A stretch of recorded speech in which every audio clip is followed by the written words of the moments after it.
ప్రైవేటీకరణ విషయంలో కేంద్రం కాస్త తగ్గినట్టే కనిపిస్తోంది. కానీ షరతులు వర్తిస్తాయి అన్నట్టే ఉంది స్టీల్ ప్లాంట్ సీన్ చూస్తూ ఉంటే. ప్రత్యామ్నాయాలపై చర్చలు జరుగుతున్నాయి. కానీ ఉక్కు పరిశ్రమ భవిష్యత్తుకు మాత్రం భరోసా ఇవ్వలేకపోతున్నారు.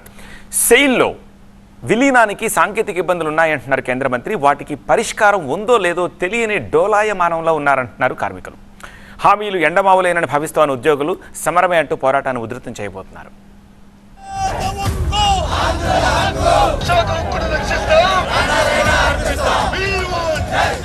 కార్మికుల పోరాటం ఫలిస్తుందా? శాశ్వత పరిష్కారం లభిస్తుందా? సెయిల్లో విలీనమే ఏకైక మార్గమా? స్టీల్ ప్లాంట్ భవిష్యత్తుకు భరోసా ఎప్పుడు?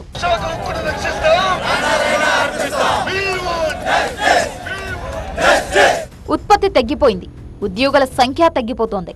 ప్రైవేటీకరణ ఖాయమన్న అనుమానాలతో కార్మిక లోకం పిడికిలెత్తింది.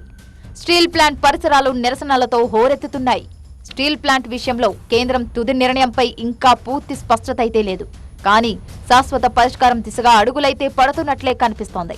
నష్టాల్లో ఉన్న వైజాగ్ స్టీల్ ప్లాంట్ ను steel authority of India limited లో విలీనం చేసే దిశగా కసరత్తు చేస్తోంది కేంద్ర ప్రభుత్వం.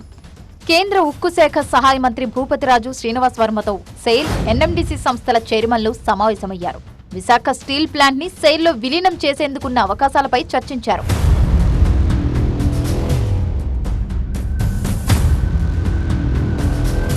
స్టీల్ ప్లాంట్ భూములను ఎన్ఎండిసికి విక్రయించడం, బ్యాంకు రుణాల వంటి ప్రత్యామ్నాయ అంశాలను పరిగణలోకి తీసుకుంటోంది కేంద్ర ప్రభుత్వం. ఏపీ ప్రజల సెంటిమెంట్ గా ఉన్న స్టీల్ ప్లాంట్ ని కాపాడే ప్రయత్నం చేస్తున్నామన్నారు కేంద్ర మంత్రి భూపతిరాజు శ్రీనివాస్ వర్మ.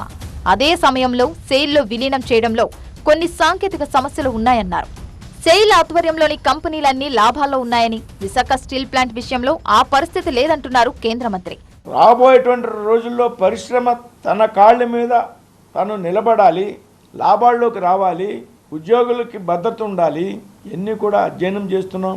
అయితే సెయిల్లో స్టీల్ ప్లాంట్ని మెర్జ్ చేసేటువంటి విషయంలో కొన్ని టెక్నికాలిటీస్ అడ్డు ఉన్నాయి. సెయిల్కి పెద్ద ఎత్తున నష్టాల్లో ఉన్నటువంటి పరిశ్రమని విలీనం చేసుకునేటప్పుడు, మెర్జ్ చేసుకునేటప్పుడు కొన్ని సాంకేతికమైనటువంటి లాభాల్లో ఉన్నటువంటి పరిశ్రమ అయితే ఒక రకమైనటువంటి ఆలోచన, నష్టాల్లో ఉన్నటువంటి పరిశ్రమని విలీనం చేసుకునేటప్పుడు కొన్ని టెక్నికల్ ఇష్యూస్, ప్రాబ్లమ్స్ ఉంటాయి. కార్మికుల ఆందోళనలపైన స్పందించారు కేంద్ర మంత్రి శ్రీనివాస్ వర్మ. ఉద్యోగులు కార్మికులను తప్పుపట్టడం లేదంటూనే ఎక్కువ రిక్రూట్మెంట్ స్టీల్ ప్లాంట్ కి సమస్యగా మారిందన్నారు.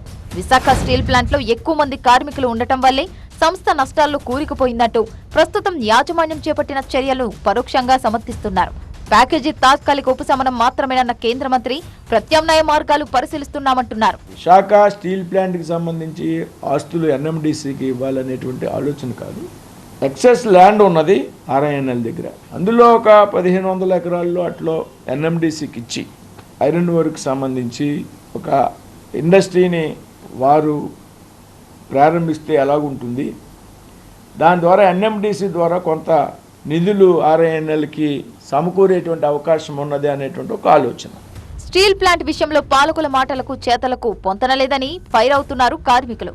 కేంద్రం నుంచి స్పష్టమైన హామీ లేకపోవడంతో విశాఖ స్టీల్ ప్లాంట్ పరిరక్షణ ఉద్యమం మరింత ఉధృతమయ్యేలా ఉంది.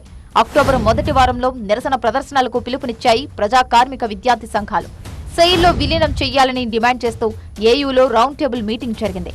స్టీల్ ప్లాంట్ సాధన కోసం పోరాడిన ఉద్యమకారులు కూడా ఈ సమావేశానికి హాజరయ్యారు. విద్యార్థులతో నిరసన ప్రదర్శనలు, దీక్షలకు నిర్ణయించారు.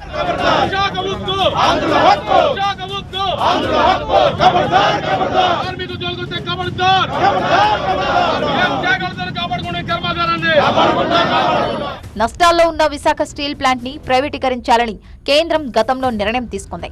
కనీస సామర్థ్యంతో పనిచేస్తుండటమే నష్టాలకు కారణమని కేంద్రం ఇప్పటికే అంచనాకు వచ్చింది. నిర్వహణా లోపాలతో పాటు ఎక్కువ సంఖ్యలో కార్మికులు ఉండటమే నష్టాలకు కారణమంటోంది కేంద్రం.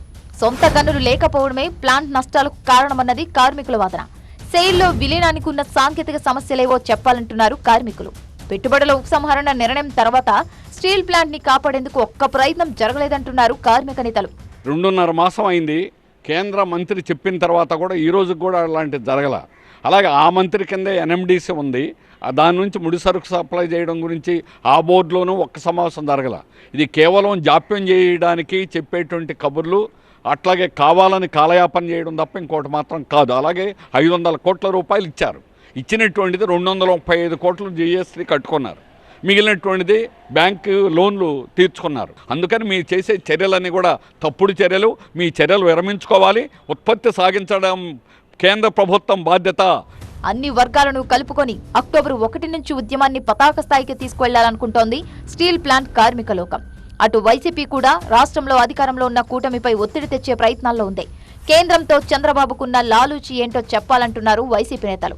స్టీల్ ప్లాంట్ విషయంలో అవసరమైతే వైఎస్ జగన్మోహన్ రెడ్డి పూర్తి స్థాయి ఉద్యమంలోకి దిగుతారన్నారు మాజీ మంత్రి, విశాఖ జిల్లా వైసీపీ అధ్యక్షుడు గుడివాడ అమర్నాథ్. చంద్రబాబు నాయుడు గారు మేము కోరేది ఒకటే, నువ్వు కానీ స్టీల్ ప్లాంట్ ప్రైవేటైజ్ చేస్తే నీకు సపోర్ట్ విత్డ్రా చేసుకుంటాం, మీ ప్రభుత్వం కూలిపోద్దని చెప్పి ఒక అల్టిమేటం ఇవ్వమనండి. ఎందుకు ఆగదో చూస్తాం. అది చెప్పట్లేదు ఆయన. ఎందుకంటే ఆయనకి ఉన్నటువంటి లాలూచి ఏంటో అడగమనండి, చెప్పమనండి, ప్రజలకు చెప్పమనండి.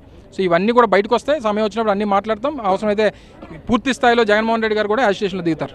సెయిల్లో స్టీల్ ప్లాంట్ విలీనం జరిగేదాకా చెప్పలేం. సాధ్యాసాధ్యాలపై ప్రస్తుతానికి చర్చ జరుగుతోందంటే ఒకవేళ విలీనమైనా ఉద్యోగుల భవిష్యత్తుకు భరోసా ఇవ్వలేమన్నట్లే ఉంది వాతావరణం. దీంతో పోరాడితే పోయిదేమీ లేదన్నట్లు సిద్ధమైంది కార్మిక లోకం. ప్రైవేటీకరణ ఆలోచన ఉపసంహరించుకున్నామని, సెయిల్లో విలీనం చేసి కాపాడుకుంటామని అధికారిక ప్రకటన వచ్చేదాకా స్టీల్ ప్లాంట్ భవిష్యత్తు డోలాయమానంలో ఉన్నట్లే.